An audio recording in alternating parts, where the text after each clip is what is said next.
Ayan guys, magluluto tayo ng mais. Maglalaga tayo.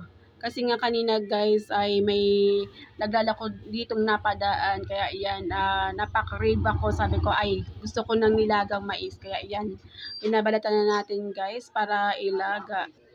Yung 5 piraso pala guys ay 100 pesos ko lang na nabili. Ayan, ang tagal ko lang kasi hindi nakakain ng nilagang mais. Kaya sabi ko ay pag meron ako neto, pwede na rin merienda o hapunan ng ang mais.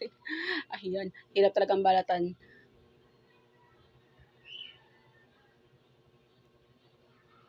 Kasi bibihira dumaan dito yung mga nagtitinda ng mais. Hindi pa ako lalabas talaga sa pamilihan ng Imus.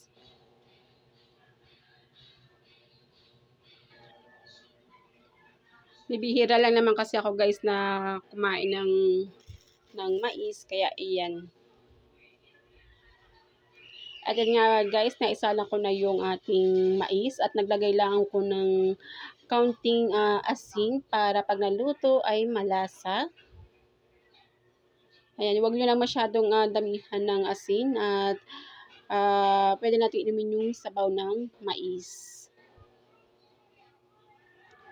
Ayan nga guys, luto na ang ating nilagang mais. Pwede na tayo magmerienda at hapunan na rin yan para sa akin. Thank you for watching guys. Tara, kain na tayo.